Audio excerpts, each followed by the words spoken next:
Bismillahirrahmanirrahim. Assalamualaikum warahmatullahi wabarakatuh. Alhamdulillahilladzi amarna bil faraidi wa nahana 'anil manhiyati. Amarna bil ta'awuni 'alal birri wat taqwa wa nahana 'anil ta'awuni 'alal ithmi wal 'udwan.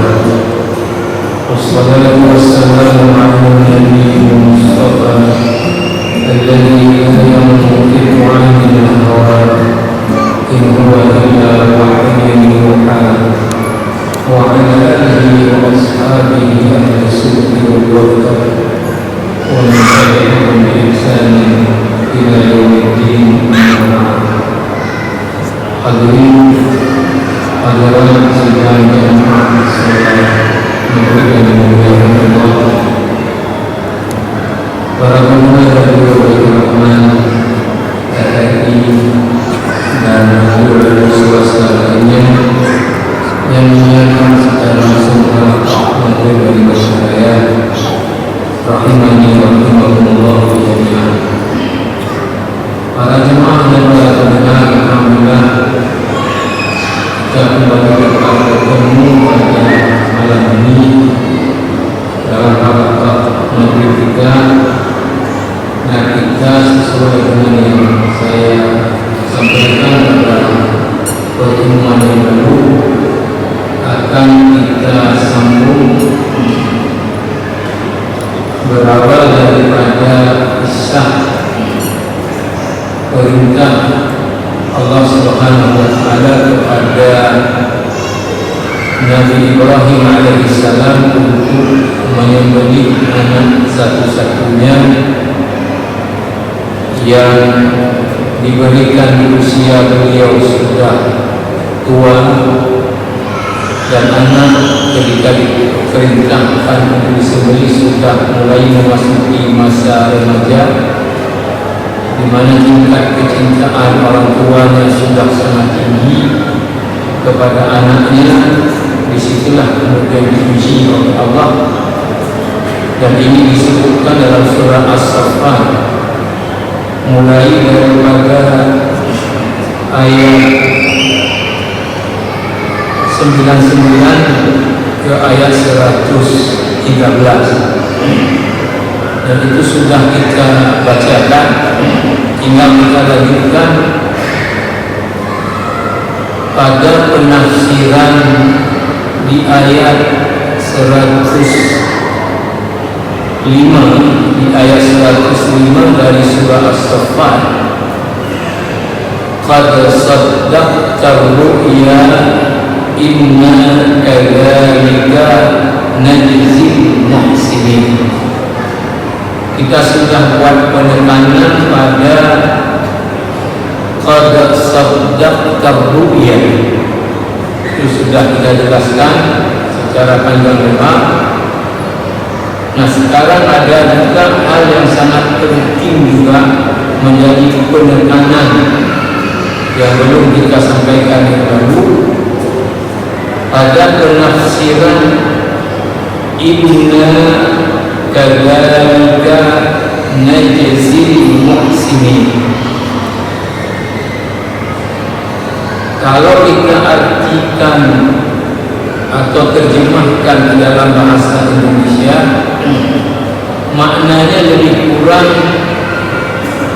sesungguhnya demikianlah kami beri balasan kepada orang-orang yang berbuat baik.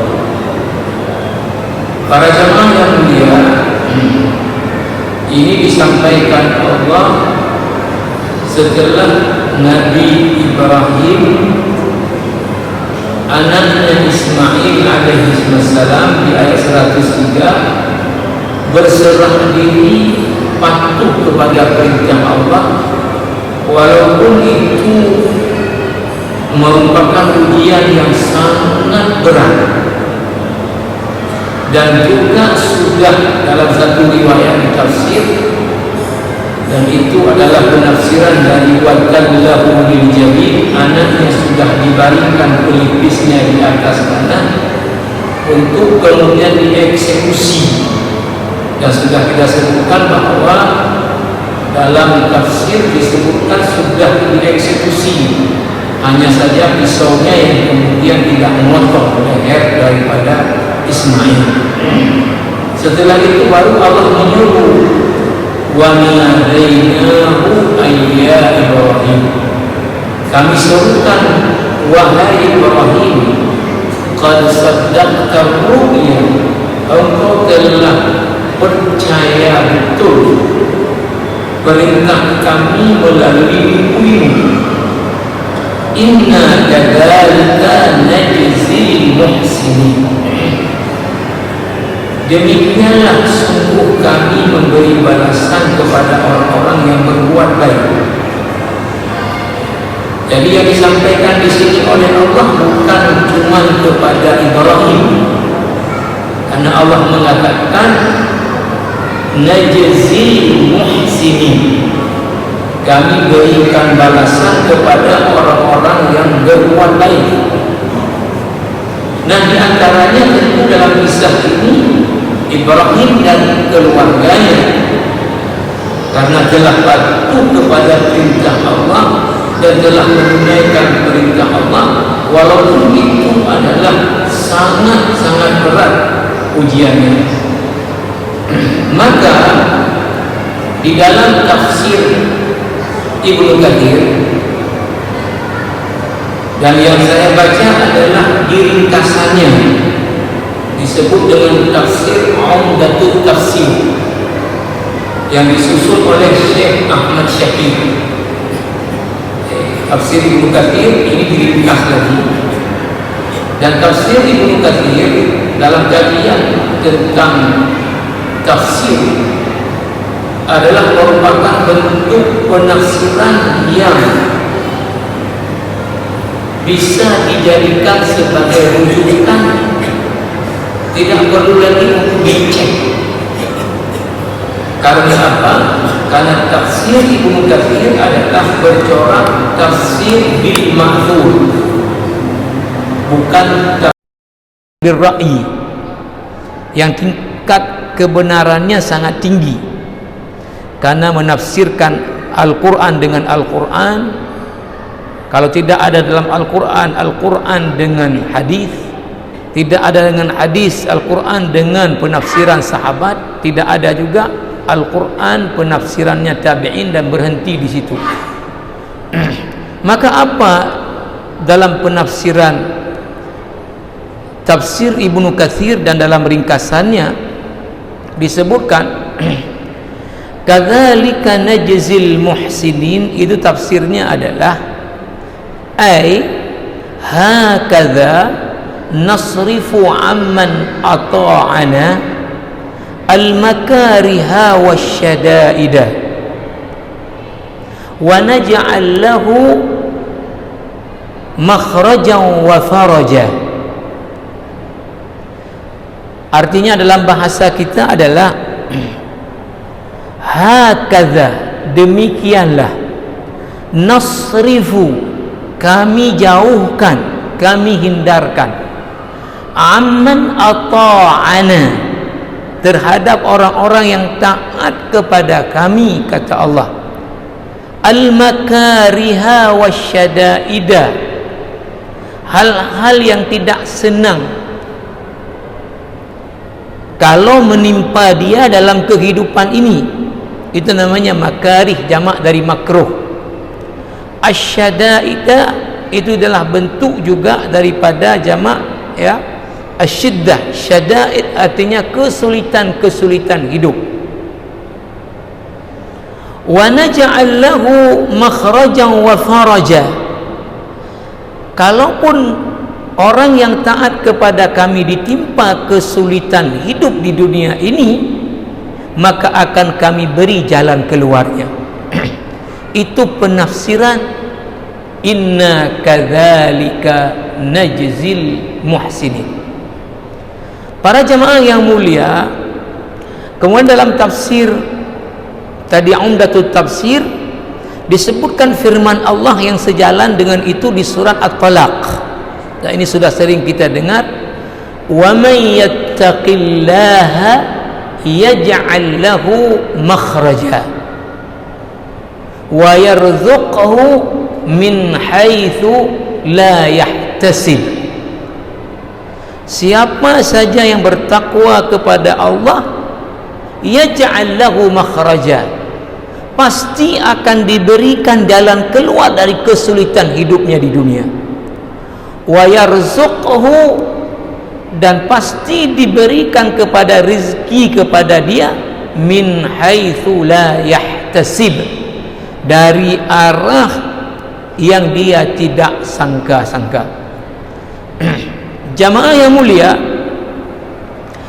maka kalau kita lihat kepada penafsiran ayat ini, dan ini dalam surat ini kembali diulang oleh Allah Subhanahu wa taala di ayat 110, kadzalika najzil muhsinin. Diulang lagi sekali lagi, kadzalika najzil muhsinin.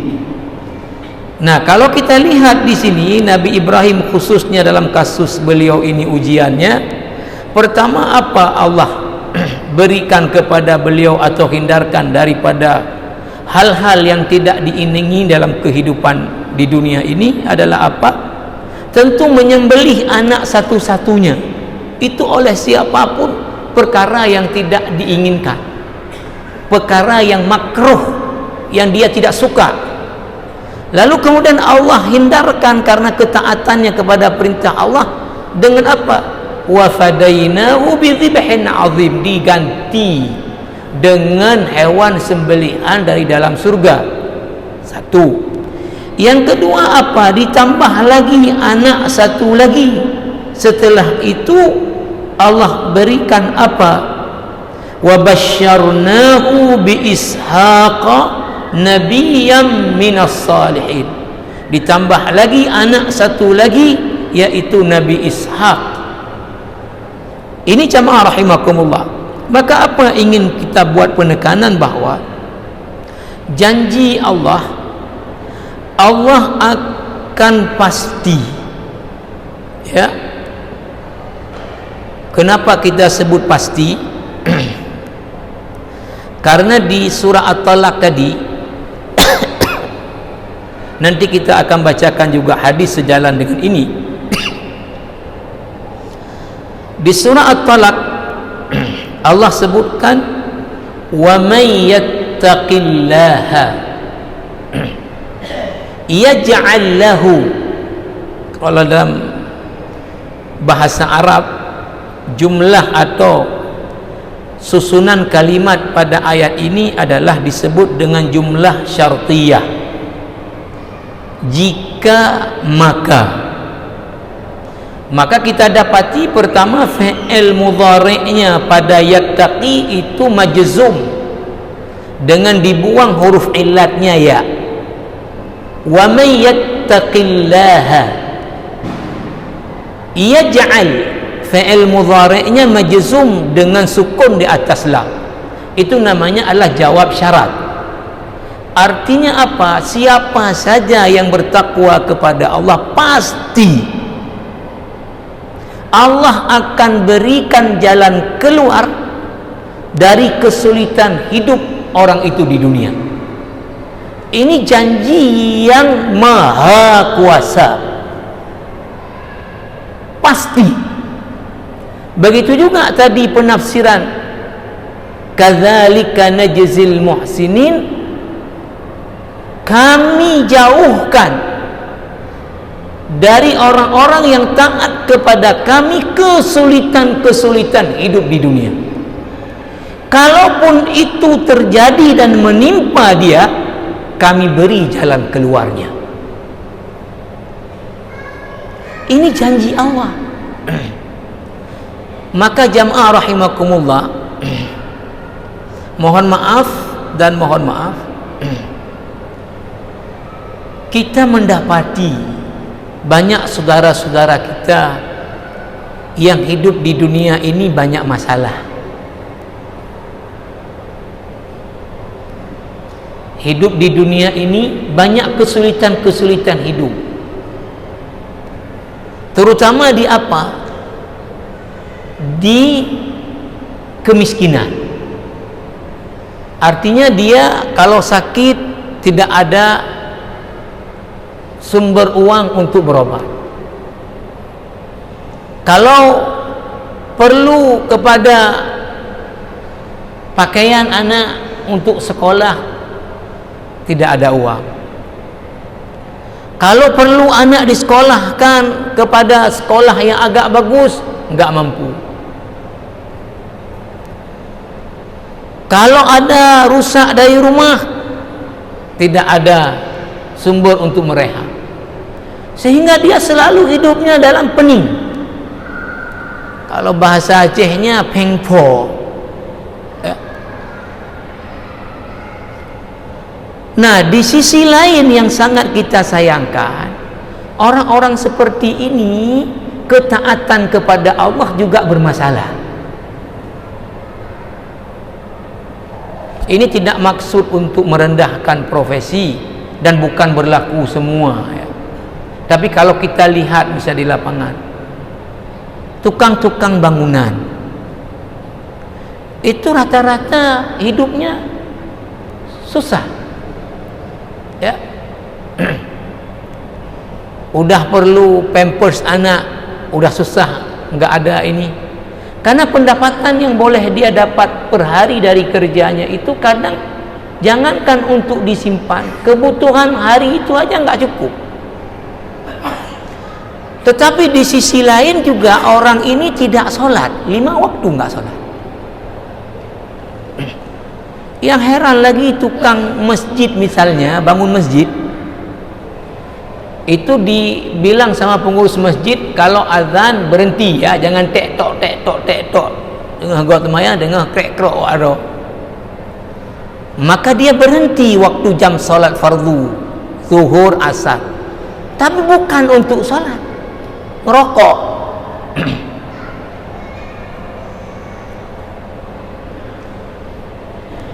Dan ini mohon maaf jamaah rahimakum yang dimuliakan Allah Subhanahu wa taala. Ketika kita lihat banyak orang yang susah hidupnya, saya sebut tadi susah, ya. Tapi orang-orang susah hidup ini juga masalah ibadahnya bermasalah.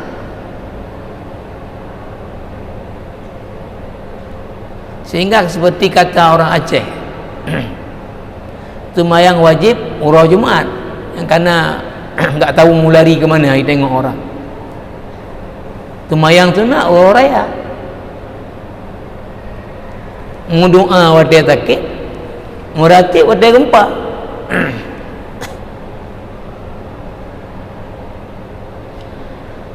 Saya tidak tahu apakah ada yang pernah meneliti, ya,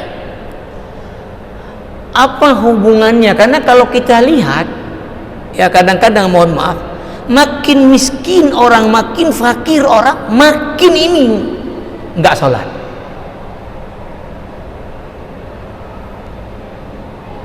Seolah-olah ada hubungan, ya, antara ketaatan ini dengan kesejahteraan hidup, seolah-olah. Seharusnya jamaah yang mulia, ya tentu kalau idealnya semua orang taat kepada Allah, itu idealnya. Tetapi ya, kalau kita lihat yang seyogyanya, lebih harus terdepan taat kepada Allah adalah orang fakir, orang miskin. Sebabnya apa? Jawaban pertamanya adalah bahwa dia dalam kesulitan hidup, dia menghadapi al-makariha wasyada'ida. Tentu semua orang secara fitrah dia tidak suka hidup susah. Semua orang sukanya hidupnya adalah apa? Tentram, bahagia, sejahtera, damai. Itu sudah fitrah salim daripada manusia. Semua orang kalau suruh pilih, enggak ada yang pilih hidupnya fakir. Semua orang kalau suruh pilih, ya pilihlah hidup di rumah yang ada AC, panas seperti sekarang ini. Semua orang kalau suruh pilih, pilih kerja yang enak lah, pegang komputer, pegang pulpen, banyak masuk duit ketimbang di bawah tarik matahari. Nah, artinya orang-orang yang fakir ini dari segi kehidupan dia dalam al-makariha wasyadaidah, tentu dia ingin keluar dari keadaan ini. Maka jalan keluar dari keadaan ini apa? Dengan ketaatan kepada Allah. Kenapa? Janji Allah, wa may yattaqillaha yaj'al lahu makhraja. Kalau taat kepada Allah, pasti Allah beri jalan keluar dari kesulitan hidupnya.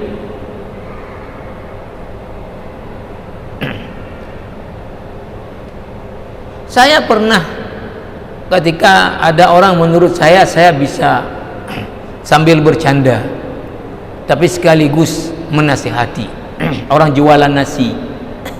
Saya tanya, kamu apa tujuan jualan nasi? Diam dia. Saya sambung, cari rezeki kan? Iya. Dia jawab. Sekarang saya tanya sama kamu, siapa yang maha memberi rezeki? Ar-Razzaq. Rezeki itu di tangan siapa?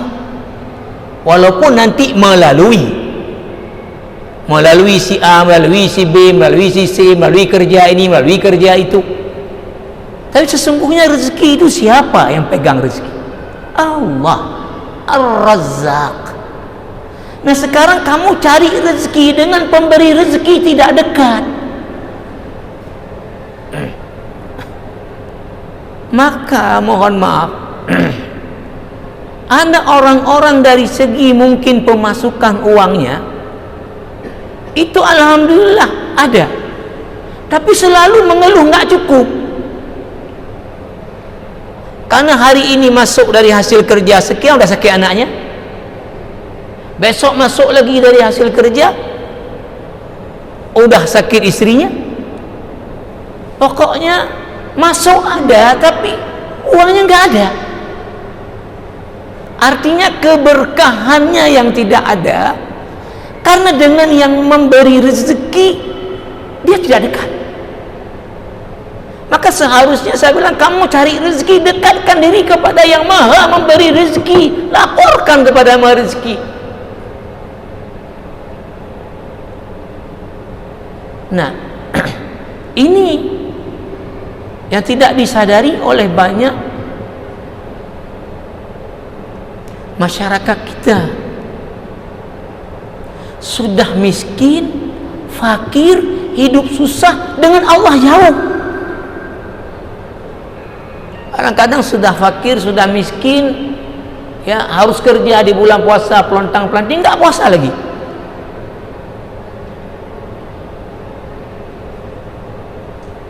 Ini jamaah rahimakumullah.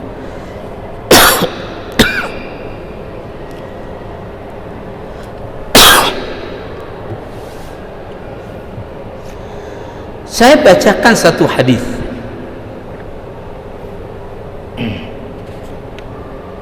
Ini merupakan salah satu daripada hadis induk, ya, di dalam kitab-kitab yang mengumpulkan hadis induk, mulai kitab Al-Arba'un An-Nawawiyah yang mengumpulkan 42 hadis-hadis induk, kemudian datang generasi berikutnya Ibnu Rajab Al-Hambali dengan kitabnya Jami'ul Ulum wal Hikam, menambah 8 lagi menjadi 50 hadis-hadis induk. Bahwa apa? Tentu semua kita ingin sekali apa yang kita mohon kepada Allah, Allah ijabahkan cash. Itu menjadi cita-cita semua orang yang beriman. Kalau dia tadahkan tangan cash, Allah beri apa yang dia mau. Kayak mana untuk bisa sampai ke level ini? Inilah persyaratan yang harus dipenuhi. Di dalam hadis ini, hadis sahih, diriwayatkan oleh Al-Imam Al-Bukhari, diriwayatkan juga oleh Imam Al-Baihaqi.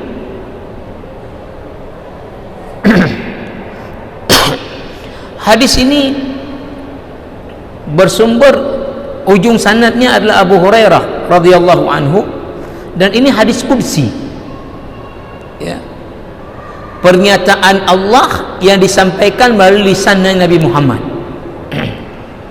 Maka di sini ketika disebutkan an Abi Hurairah radhiyallahu anhu qala Rasulullah sallallahu alaihi wasallam, inna Allah ta'ala qala, bahwa Allah berfirman melalui lisannya Nabi Muhammad. Apa itu? Man 'adali waliyan faqad adzantuhu bil harb. Siapa saja yang memusuhi, kata Allah melalui lisan Nabi Muhammad, waliku, artinya orang yang paling dicintai oleh Allah, orang yang paling dekat dengan Allah. Siapa yang memusuhi waliullah yang ada di atas muka bumi ini, faqad adzantuhu bil harb, aku umumkan perang terhadap orang tersebut. Bagaimana untuk bisa menjadi waliullah? Nanti apa yang dia doakan langsung Allah ijabahkan. Apa yang dia minta perlindungan langsung Allah lindungi. Syaratnya adalah wa ma taqarraba ilayya 'abdi bi syai'in ahabba ilayya mimma aftaradtuhu 'alaihi. Pertama syaratnya, tidaklah seorang hambaku mendekatkan diri kepadaku dengan sesuatu yang paling aku cintai adalah melaksanakan apa yang aku wajibkan. Pertama, untuk menjadi waliullah itu harus kita pastikan yang Allah wajibkan itu kita tunaikan. Ibnu Rajab mengatakan dalam syarahan hadis ini di kitab yang ada sama saya ini, Jami'ul Ulum wal Hikam, yang diwajibkan itu dua: wajib melaksanakan dengan wajib meninggalkan. Maka pertama adalah harus memastikan bahwa dia adalah orang yang melaksanakan yang Allah wajibkan. Wajibkan apa? Wajib melaksanakan salat 5 waktu, puasa Ramadan, mengeluarkan zakat bagi yang mampu, yang memenuhi syarat, haji bagi yang mampu. Apapun yang Allah wajibkan, dia pastikan itu dia tunaikan. Apapun yang Allah haramkan, maka dia pastikan itu dia tinggalkan. Kalau ini saja, anda usah lanjutan ke depannya yang akan saya mau baca. Untuk menjadi wali Allah tidak cukup. Untuk menjadi waliullah tidak cukup pada batasan ini. Tetapi kalau seseorang mencukupkan dalam kehidupannya terkait dengan ya hablum minallah, sebatas itu saja, dan itu dikerjakan karena Allah, maka dia sudah menjadi orang yang bertakwa. Karena takwa itu paling rendah adalah apa? Mengerjakan seluruh yang Allah wajibkan, meninggalkan seluruh yang Allah larang. Itulah takwa.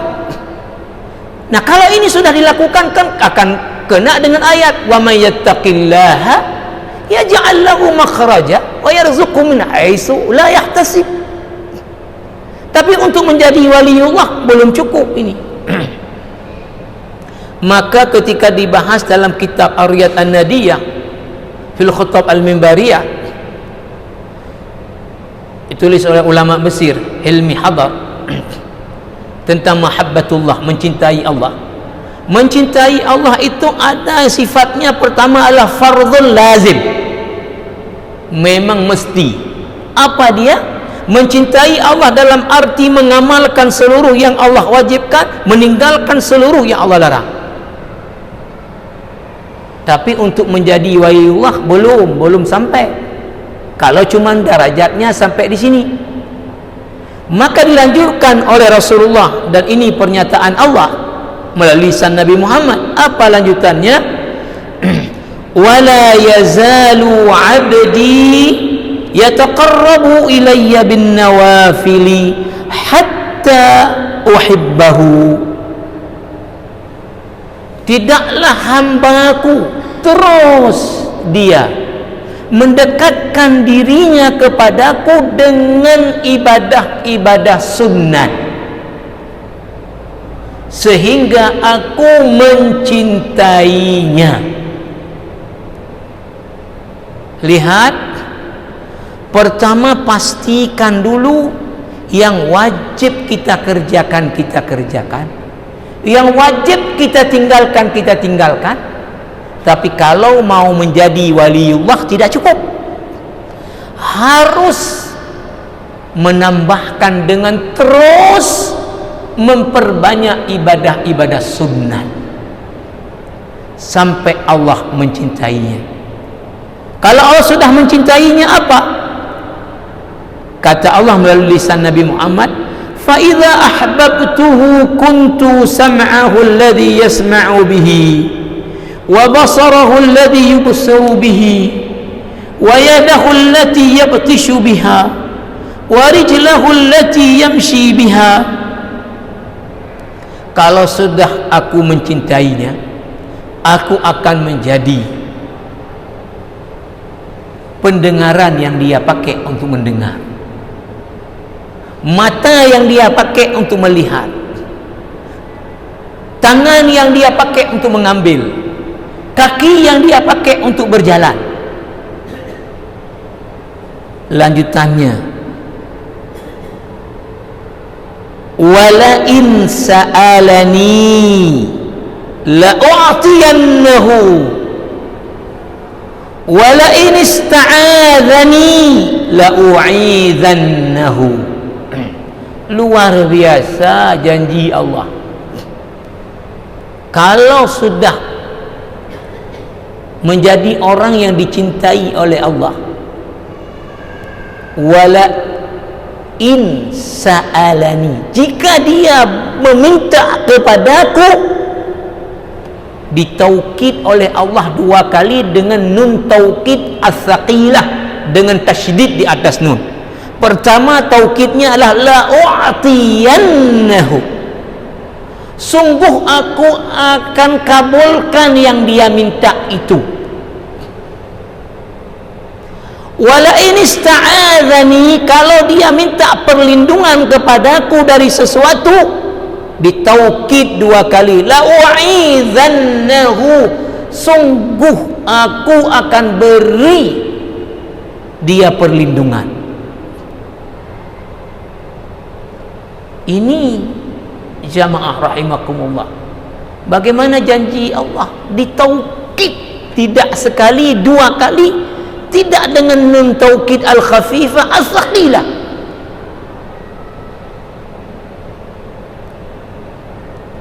Di kitab ini Jami'ul Ulum wal Hikam, mungkin tidak kita baca di sini, disebutkan banyak contoh-contoh dari sahabat, dari tabi'in, orang-orang yang saleh, di mana mereka ini doa mereka itu cash dikabul oleh Allah. Contoh misalnya satu saya sebut di sini, ketika ya, Sa'ad bin Abi Waqqas, ini seorang sahabat yang mustajab doa. Ketika ada perempuan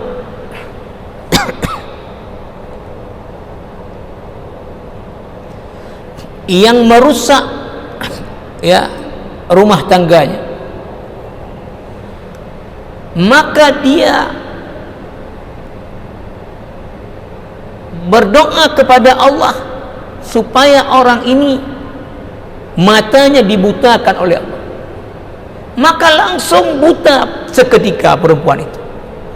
Ketika dia minta maaf kemudian, maka beliau minta lagi kepada Allah dikembalikan penglihatannya, langsung balik lagi penglihatan. Kalau di sini banyak sekali contoh-contoh yang diberikan dalam kitab ini ya, jamaah rahimakumullah. Nah, sekarang tentu saya ulang lagi penekanan, orang-orang yang susah hidup di dunia ini pasti butuh kepada jalan keluar. Pasti dia butuh pertolongan yang Maha menolong. Maka bagaimana supaya ketika dia angkat tangan Allah langsung ijabahkan doa dia? Dia mesti jadikan dia adalah orang yang dicintai oleh Allah. Bagaimana dicintai oleh Allah? Pertama, pastikan dulu tadi yang wajib-wajib dikerjakan, yang dilarang ditinggalkan. Nah, sekarang yang kita sebutkan banyak orang yang hidupnya susah. Pertama, yang wajib tidak dikerjakan. Ya, solatlah yang utama. Yang kedua juga yang dilarang-larang oleh Allah, mengambil yang bukan punya haknya. Itu juga tidak diperhatikan. Ya, sehingga hidupnya terus saja bertahun-tahun saya sebut tadi, ada kok pendapatannya dari kerjanya, tapi kok selalu susah. Karena lagi-lagi masalahnya adalah ada ketidakpatuhan kepada Allah Subhanahu wa ta'ala. Jadi ini jamaah rahimakumullah, mudah-mudahan ya saudara-saudara kita yang merasa banyak kesulitan yang dihadapi dalam hidup ini bisa insaf untuk kemudian tadi kembali memastikan diri orang yang taat kepada Allah, maka Allah akan pastikan untuk menjauhkan orang itu dari kesulitan hidup di dunia. Kalaupun ada yang menimpa dari kesulitan hidup di dunia, Allah beri jalan keluar dari kesulitan-kesulitan hidupnya. Nanti ya belum lagi kita kaitkan dengan hadis bahwa Nabi berpesan kepada sahabatnya. Udah habis waktu ya, insyaallah nanti kita sambung. Subhanakallah bihamdika asyhadu an la ilaha illa anta astaghfiruka wa atubu ilaik. Assalamualaikum warahmatullahi wabarakatuh.